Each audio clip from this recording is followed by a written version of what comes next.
everyone. It's good to see your faces. I am going to talk about scams, but before I get started talking about scams that we see here in Ohio, I want to tell you a little bit about our office. Attorney General Dave Yost is our 51st Attorney General, and some of the duties of his office is that he is the attorney for the state of Ohio. Now, that doesn't mean you can call him for personal representation to dispute a speeding violation, right? He represents all state elected officials, including the governor's office, the Secretary of State's office, and the Treasurer of State's office. Our office also supports local law enforcement, and we do this in a couple different ways. We have the Police Office Training Academy, which is in London, Ohio, and there officers across the state get the training that they need to make sure Ohio citizens are safe. They have a gun range and a high-speed track and many other classes to make sure those officers are up to date and current. We also support local law enforcement through our Bureau of Criminal Investigation Office, or BCI. How many of you out there like to watch NCIS or CSI, those crime scene shows? Well, that's what BCI does. We solve crimes and homicides through DNA analysis and fingerprint analysis. However, it does take our office longer than an hour to solve those crimes. Our office also enforces laws that are passed by the General Assembly, and those laws include charitable organizations, environmental protections, and consumer protections. And as Sue said, I'm here today from the Consumer Protection section of the office. We want to ensure a safe marketplace for Ohio consumers. So we enforce laws related to buying a vehicle, seeing a store advertisement, or home improvement work. In 2020, we took in more than 20,000 complaints from Ohio consumers like you. This is an example of our most common complaints that come in to the Consumer Protection section.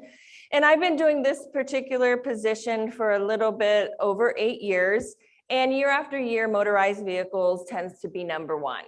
That could be where you bought a vehicle that was a lemon, so to speak. Maybe you took your own vehicle in to get repair work done, but they did shoddy work, or they didn't repair the vehicle at all. Or maybe you're just trying to get a title for your vehicle. Those would all fall under the category of motorized vehicles. Now, something that I do want to point out is number 8, identity theft. That hit our top 8 list in 2014, and it has continued to stay on our top 8 list. So not only am I going to talk to you about scams and a little bit of cyber protection, cybersecurity protection, I'm also going to give you some tools that you can use to protect your own identity as well today. Back in 2013, the Attorney General at the time created our Economic Crimes Unit. This is a group of individuals that help local authorities identify, investigate, and prosecute consumer fraud of a criminal nature. So let me give you an example of some of the work that the Economic Crimes Unit helps do. Meet Patrick Wilson. Patrick Wilson was a contractor. He would go get jobs and ask for large sums of money up front for the wood or the materials that he needed to do the work for the consumer. Unfortunately, he would never follow through with those jobs, and he was able to take more than $400,000 from Ohio and Kentucky consumers. One of the things our Economic Crimes Unit was able to do was help prosecute Patrick Wilson. He's serving 8 years in prison for his crimes, and our Economic Crimes Unit helped him do that. The moral of my story here is we are trying to catch the bad guys when we can, when they're not hiding behind a phone, when they're not hiding behind a computer, and when they're not out of the country. But I'm here today to talk about seniors, and seniors ages 60 and up represent about 15% of the population, but unfortunately attract more than 30% of the reported fraud. So the FBI wanted to know why exactly seniors are targeted, and here are some of the reasons they came up with. Seniors are trusting and polite. A senior was raised very different than their grandchildren and great-grandchildren, as some of us can probably attest to, right? A handshake is a senior's word. A senior doesn't want to be rude and come across not grateful. Also, seniors have more assets. I see a lot of different age ranges being scammed, but the scammers usually get more assets and more money from seniors because seniors have worked very hard in investing and putting money away for their retirement. And scammers know that. Also, seniors are less likely to report that fraud. There's many different reasons why they might not want to report that. And one of the reasons might be that they don't even know they've been scammed. Maybe they're also too terribly embarrassed to tell someone. My mother-in-law was part of a scam, and when I first took this job, I was sharing all the stories that I had learned, and she started to kind of get quiet, and she said, I think that I've been part of a scam. And I'll tell you her full story a little bit later, but the tears just started flowing. How could I have been so stupid? How could I have done that? I never give my credit card over the computer. So don't be embarrassed. Like I said, I've seen 20-some-year-olds lose thousands of dollars to scammers because they're good at what they do and they're good at manipulating people into getting what they want. Also, seniors are independent and isolated. However, we were all independent and isolated over the last several years, right? So scammers also look at the headlines and the news, and they just take those scams and they change them and they switch them for whatever's in the headlines.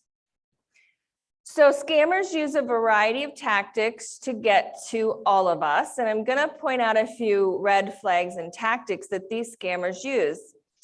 And one is if they request a wire transfer, a prepaid money card, or a gift card as the form of a payment, more than likely it's a scammer. The number one form that we're seeing are Target gift cards or Amazon gift cards. What these scammers can do is they can take the numbers off the back of those cards and transfer the money electronically so it's not traceable. And that's why they like those forms of payment. If they request personal information whatsoever, this is called phishing. And what they're doing is they're phishing for your personal information. They say that it's your financial institution, something's happened with your account, go ahead and give me your account number and we'll take care of it. Or maybe they just want the last 4 digits of your social security number. What I tell my groups is don't give any personal information out over the phone. Pressure to act immediately. These are those scare tactic scams, right?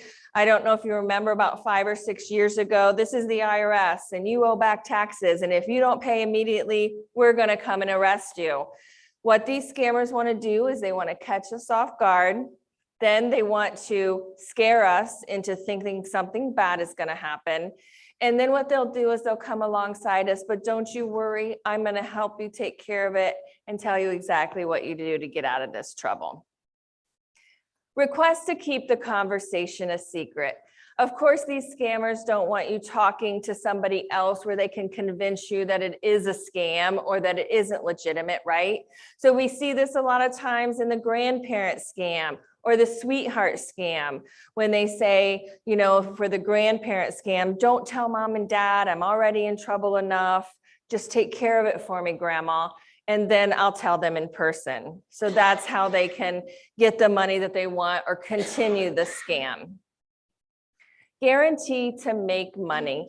So we're all financially driven. We're all either working or waiting on our retirement check or waiting on our paycheck. Maybe we play a little bit of the lottery or the scratch off tickets to get a little extra money, but we're all financially driven. Maybe we're also struggling a little bit financially. So these scammers say and claim you've won all these prizes in a prize and sweepstakes and, you know, just pay the taxes and stuff, and you think, oh, well, that'll help out. That'll be just the extra I needed this month.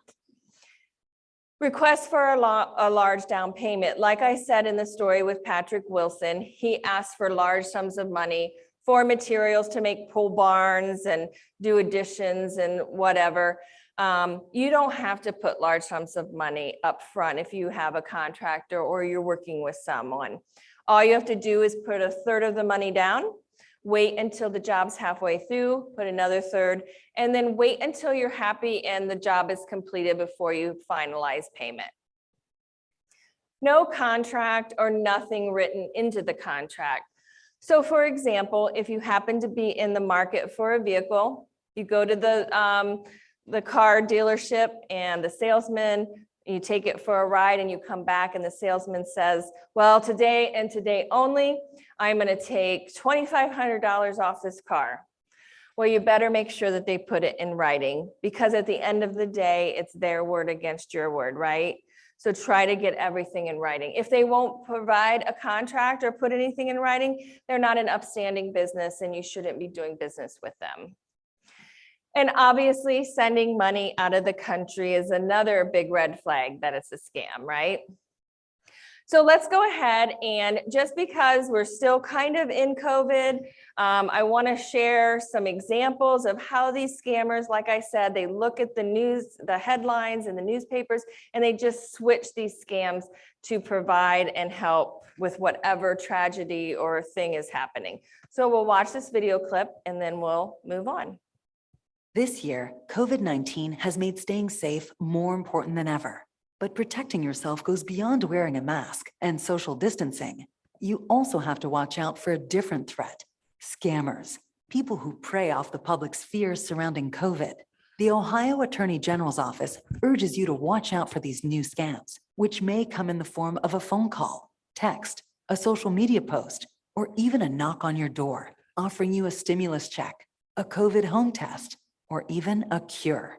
They may say they're from a government agency like Medicare, Medicaid, or the CDC, or even pretend to be a new friend or love interest offering to keep you company during the COVID loneliness.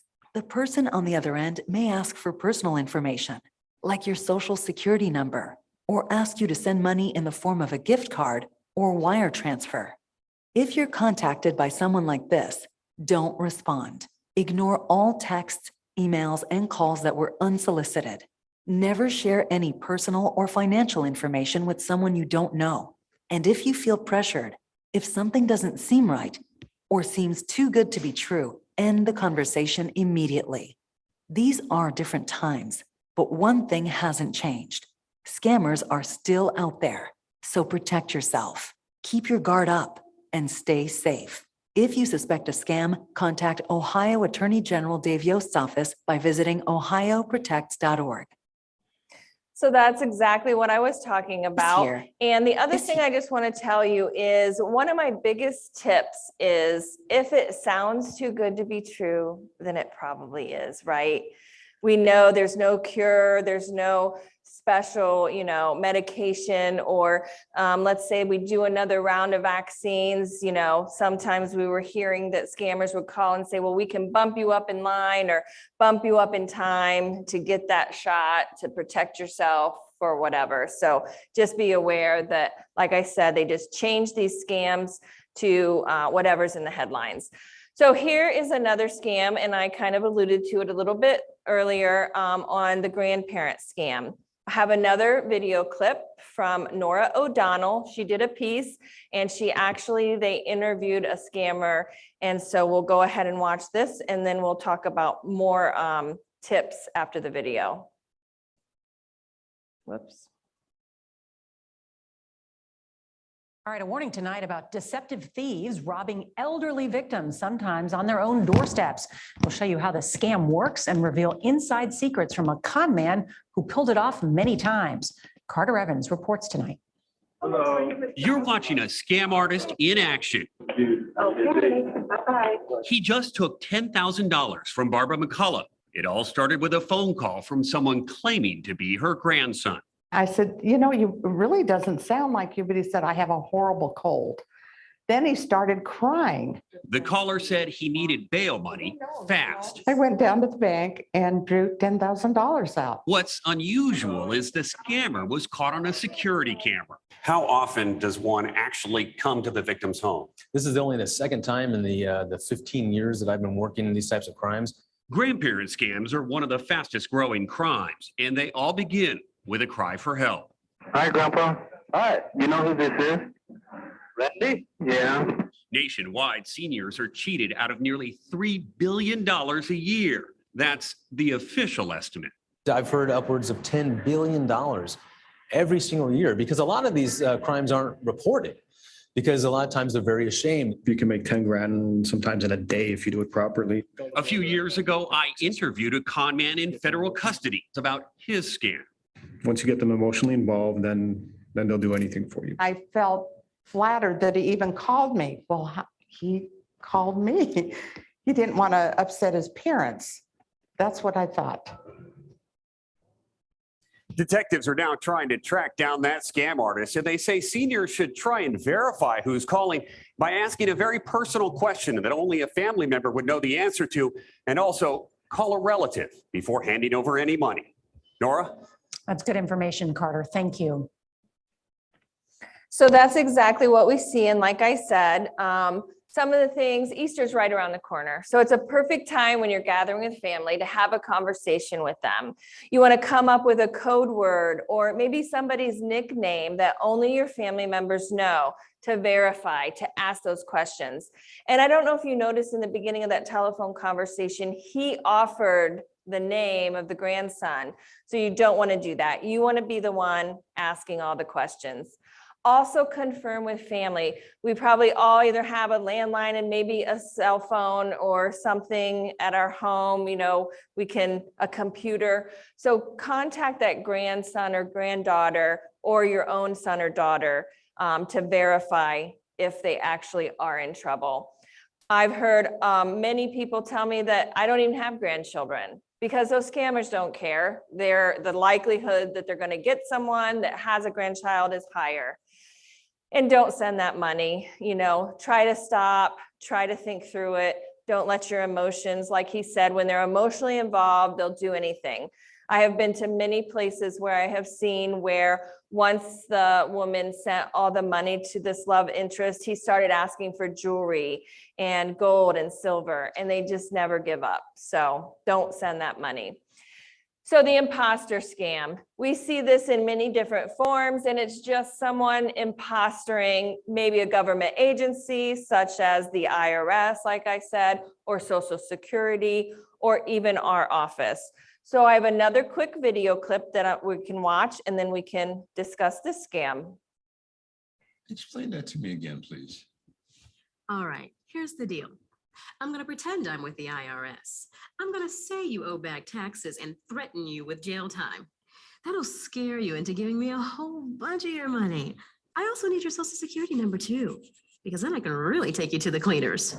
Unfortunately, it's never this obvious. That's why we're here, dedicated to protecting Ohio families against frauds and scams. Get the facts you need today at ohioprotects.org. So like I said, a little bit earlier in my presentation, we all remember when the IRS was calling all of our homes, telling us we owed back taxes and they were going to come and arrest us, right? I even went to a presentation in Cleveland where a gentleman brought his entire tax return in box because he was convinced that he was going to get in trouble. This is not the case. Also, these scams can change. And what we've seen lately is that now we're seeing where they say they're the Social Security office, and you're not either going to get your benefit or your Social Security number has expired or you need a new one. And that's how they get the information that they want. Never trust your caller ID. So these scammers can use an app called spoofing. And what they do is they download this app. They can put any phone number and any business they want to appear on caller ID. So let me give you an example. Diane from Lancaster called our office and she said one morning she was having coffee at her kitchen table when the phone rang. So what do? She looked at the caller ID and it said it was the Columbus Police Department with a 614 area code. She immediately answered, "Hello, Grandma, Jake, is that you?" "Yes, Grandma, it's Jake." "Well, why are you in Columbus? Are you okay? Why are you at the police station?" "Well, Grandma, I skipped to school today with a friend and came to Columbus and I was in a minor accident." So you see where I'm going with this. They took the grandparent scam and then they notched it up another level and they spoofed the caller ID to make it look like He was really at the police station. So do not trust your caller ID and don't provide personal information. Like I said, maybe you should look up the phone number of who you think is calling if you really think that it's legitimate. Don't just go by the caller ID or the phone number that they provide for you. You look up the legitimate number yourself. Prizes and sweepstakes. Like I said, we're all financially driven. We're also gift driven, right? You don't want to pay any advance fees or taxes to receive a prize. The other thing that you need to remember too is if you didn't enter that prize or sweepstakes or lottery, how are you going to win it, right? My dad called me one afternoon. He said, guess what, Danielle? And I said, what, Dad? He said, Publishers Clearinghouse is coming Friday at noon. And I said, really, Dad, they're coming? He says, yeah, they're coming. I said, well, did you enter Publishers Clearinghouse? And of course, he couldn't think straight and thought, oh, yeah, I have. So I waited till Friday at 3 to call. And of course, Publishers Clearinghouse did not show up. Now, I'm not saying Publisher Clearinghouse is a scam organization necessarily, but it's one of the most widely known, right? So we see, you know, the big check with the balloons in the car and all the things. And so scammers tend to use the names of the businesses or organizations that we tend to know more often. So the fake check scam, we see this come across from different sources. Maybe it's an overpayment scam. So maybe you've put something out there on Craigslist, or maybe you're part of Facebook neighborhood, you know, buy, sell, trade, and you put something out to sell and somebody contacts you, I would like that item. So you receive the check or the money order and it's for like $200 more. So you contact the individual and they say, oh, I'm so sorry, I got it mixed up and I sent you the check for this other item that I was trying to purchase. Go ahead and deposit that check and then send me the difference from your own account. So before you can figure out that it's a bad check or it's gonna bounce, they get their money. And that's how that overpayment scam works. Mystery seeker, secret shopper scam or work from home scam. You know, before there was work from home, because I'm working from home because of the pandemic, everyone thought, oh, it'll be so nice to work from home. We can stay in our pajamas all day and not have to worry about it. So we happened to take an advertisement that we found at an OSU extension college. Maybe I think it was in Lima, Ohio. You know how it has a piece of paper and then it says, pull this tab and you have the phone number, work from home. So we checked it out a little more thoroughly. And basically what it boiled down to was, you printed off these advertisements on your own printer, paying for your own ink. You bought the envelopes to stuff, and then you also bought the postage. If somebody in your neighborhood received that and took that advertisement to the store and they scanned it, you got 10 cents. So they're, you know, work from home and make $40,000. They're just too good to be true, right? Also, there are certain things that you can look at on a check to see if it is legitimate or if it is a fake check, because my husband has received a check in his name for $20,000 or more for no reason. It wasn't, it's just they want you to pay, you know, fees or taxes with it. They want you to cash it. The numbers at the bottom of the check mean something. And the last set of numbers should be the check number. Well, you see here that they got that wrong and they put the first set of numbers as the check number. So there's different things that you could probably Google and see to glean if it is a fake check or not. The computer repair scam. So what we were seeing several years ago, probably about 7 years ago when I first took this position, this is the scam that my mother-in-law was part of. So she got when she retired, she decided she was gonna get a laptop to stay connected to my husband and children and I. We lived several hours from them. Well, when she got this laptop, let's just say she wasn't all that technologically savvy, okay? So when she would go somewhere, there were pop-ups and it ran slow and she just didn't even know how to get around this thing and she was so frustrated. So when she got that phone call from Microsoft, she said, yes, if you could look at this, that'd be great. I'm so frustrated with it. She gave them the numbers off the back of the computer and watched them for about 20, 25 minutes do a bunch of things. And then she gave them her credit card number. Luckily, she only lost $150 to the scammer, and there were no viruses or malware that they downloaded on the computer. So she was fairly lucky, but she felt very embarrassed that she had even done that. So like I said, do not feel embarrassed, but never allow anyone remote control access to your computer. And also you need to know that I can't walk into this building or this event and go up to that computer and touch it and go, oh yeah, it's got a virus. So remember, callers don't know if your computer has a virus. They have to have access to that computer to know. The other form that we see more often now is maybe you're working on your laptop or you're looking at social media and a pop-up comes up and it says your computer has viruses, download your antivirus protection, and it's probably a scam. Maybe you clicked on a pop-up and that's how that came up, and what they want you to do is click on that so that they can put viruses and malware on your computer. So if you get that pop-up, just X out or close it. And then when you're finished with your computer, run your own antivirus program. Relationship scams. Like I said, we see all kinds. Romance scams is a big one. We're all lonely, and a lot of people are lonely being at home. We were kind of shut up and couldn't go out and about with the virus. And so scammers preyed on people and loneliness and tried to start a relationship. My old neighbor, Beth, her mother was part of a romance scam. She lost over $100,000 that she had sent to this scammer. She also was part of the scam, and we don't know if she knows that she was. We call these money mules, and what these scammers do is they start these relationships all over the US.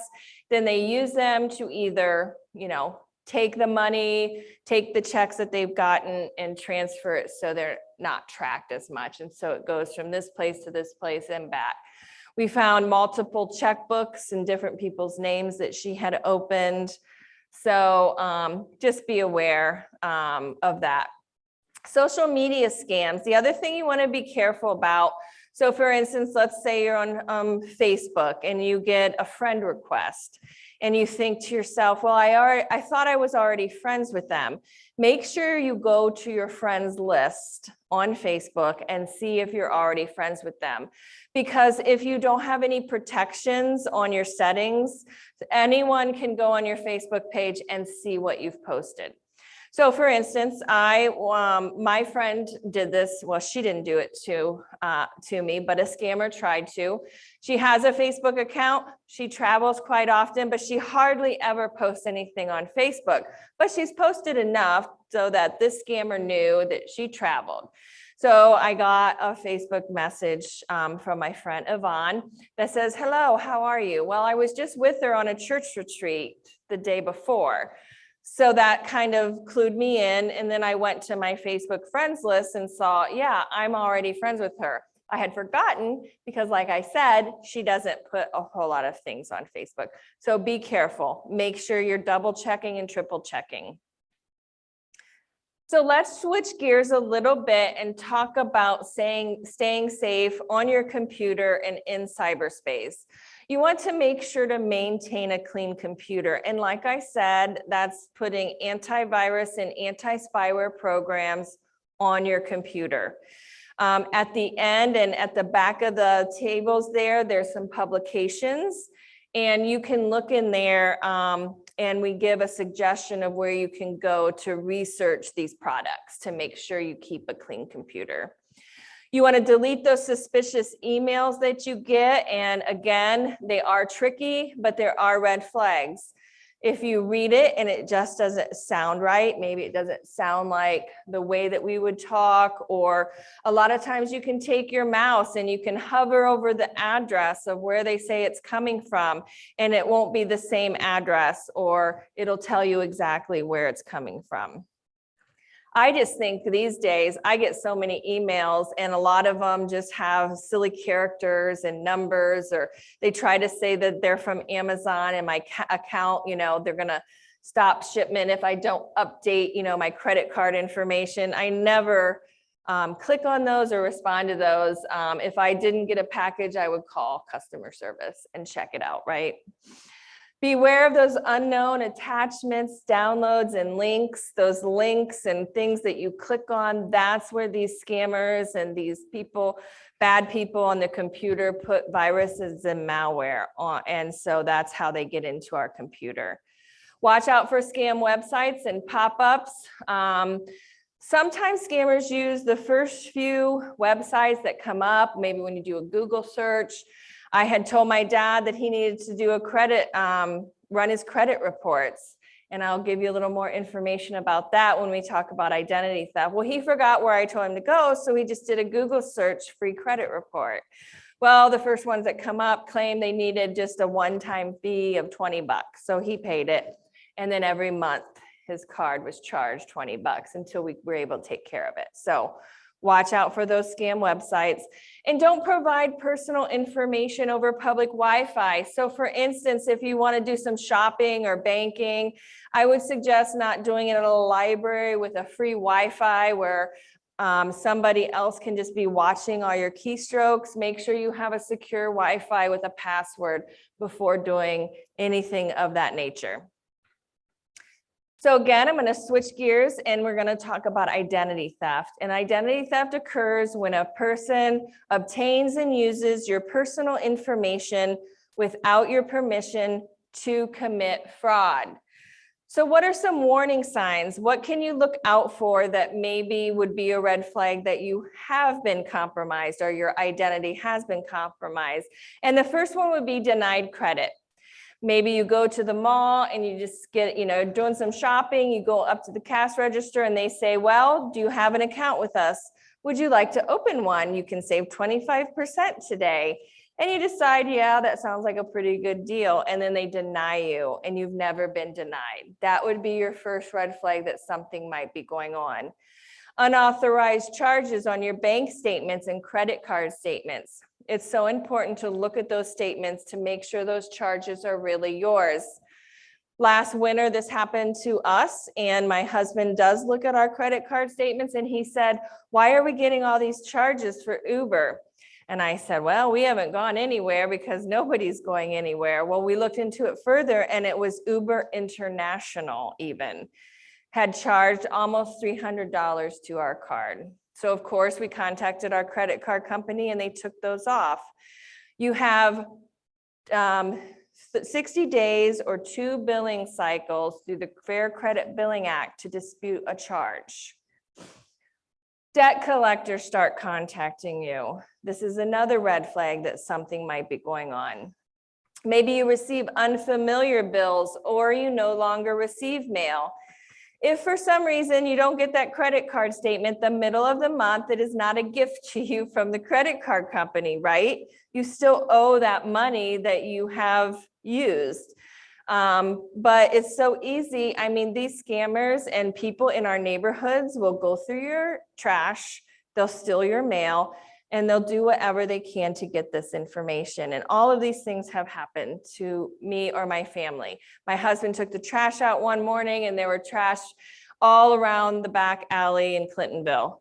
People at night are going through our trash cans to try to find personal information. Someone tried to steal a piece of mail that was clipped to my mailbox for my postman. So it does happen. We have to protect ourselves and make sure, unfortunately, not to trust a whole lot of people. And errors on your credit report. So we all get one free credit report from the 3 credit reporting agencies. And this used to be yearly, but because of COVID, they changed it. And you have till the end of this month, and or April 20th, which I guess is coming up. Time flies, man. But anyway, you can run a credit report from Experian, TransUnion, and Equifax weekly, or at least until April 20th. And they may even extend it as well. That's the one true way to find out if somebody has compromised your credit, because everything is on there, your house payment, your car payments, and they don't necessarily come off. So if you bought and sold a home, you'll see all that information on there. You can go to annualcreditreport.com to run these, or you can call each one individually, and it does not affect your credit score. This is an example online of what it looks like, and it is a secure website, which means there's an HTTP in the URL of where you go when you're going to an address. If there's an S after that P, it means it's a secure website. Or you might see a padlock up in the URL area or a green bar. Those all mean you are on a secure website. But one thing to reduce your risk is shred your documents. It is so important because our account numbers and all our information and our addresses and our middle initial or our middle name, all that information is on all of our paperwork. The other thing that I would suggest, a while back, I had a surgery, and for a short period of time, I was on a popular pain medication. I would also suggest that you would take the labels off any medication bottles before throwing them away, because as I said, these guys are going through our trash and so forth. And one of the stories that I was part of last week was an elderly woman had gotten taken by a contractor. Well, he wanted all of his people to work on these jobs, and one person who was working for her wanted to try to do side jobs for her. Well, he had a criminal past. He probably wanted to look through all her, bathroom cupboards and see if he could steal jewelry, that kind of thing. So be careful when letting people into your home as well. Watch for scams. This is a great presentation for that, and I hope you don't go away all too doom and gloom. But share this information. If you know of someone that may struggle with this, there's plenty of publications you can take, and make sure you share all the tips that you've learned today. Create a mail schedule. If you're still writing checks and sending things in the mail, make sure to take it to a locked mailbox like the US Post Office. Don't just clip it to your mailbox like I did and had some kid knock on my door and claim he was going to steal it. You want to make sure that your mail is protected. Update your computer software. Don't volunteer information. Like I said, we have to be careful and protect ourselves as best we can. Monitor your financial statements and don't carry extra personal information on you. You definitely should not be carrying your Social Security card. Try to memorize that and keep it locked in a safe place at home. So we created the robocall unit right before we left for COVID. We want to try to make Ohio the hardest state for these robocallers to get calls through. I know that it's frustrating. Your phone rings all day. For some reason, in the last month, I started getting all kinds of potential spam or unknown caller. I do not answer it. And I never get a voicemail because it's probably a robocall or a scammer. So our biggest tip to consumers is just don't answer the phone. If you don't know who's calling, they will leave a voicemail if it's important. And within a minute, you'll be able to tell and get that message. So let's go ahead and wrap up, and we'll have about 10 to 15 minutes for any questions or comments. You want to always report illegal robocalls. You can do this online, or our 800 number is 800-282-0515, and it is all over the back of the publications as well. That's where you can file complaints with our office. But if you report those numbers, we're trying to gather these numbers to create a database so that we can try to figure out, who's calling. Unfortunately, it isn't a great system because, as some of you may or may not know, I've had consumers tell me that they got a phone call and it was their own phone number. Well, what's that going to do? You're going to go, what? Oh my gosh, you're going to be curious. You're going to wonder how this could be, and you're going to answer it. And that's what these scammers want. So report those if you can. Research all business and charities before doing business or giving money to charities. You can do this many different ways. You can call our office and ask for any complaints that have been filed against a particular business. You can also go to the Better Business Bureau's website. There, they give every company an A through F rating. They also list the complaints and categorize those for you. As far as charities, every legitimate charity has to file with the Attorney General's office. So you can go to our website, put the name of the charity in, and see if it's a legitimate charity before giving money. Beware of strangers who seek personal connections. Always keep your personal information private. And the number one tip I said, if it sounds too good to be true, then it is. I always say that it is, not probably. You want to never send money through those suspicious methods, and we talked about those at the beginning of the presentation. Never give personal information. Never carry unnecessary information. Never pay to win a prize. Never allow strangers remote control access to your computer, and never pay the full amount upfront. You can go to ohioprotects.org, like I said, to file a complaint against a business. Our office offers an informal dispute resolution process. So if you have a complaint against a company, our complaint specialists are going to work with you and that business to try to get the resolution you desire. Now, please know it is a free service. It's not a legal service. The company will get a letter or an email stating the complaint and what you desire to be the resolution. You can do this 3 different ways. You can go to our website, you can call our 800 number, which is here and also in the publications, or you can mail it hard copy form. Before I go further to show you the address, I want to point out the National Cybersecurity Alliance, or staysafeonline.org. It's at the bottom left of these resources. And that's where you can go to do research on antivirus and anti-spyware programs. And you can do your own research. We can't endorse any products or companies because of where we work. The National Cybersecurity Alliance, or staysafeonline.org. And again, all these resources are also in the Consumer Scams booklet at the back of the table.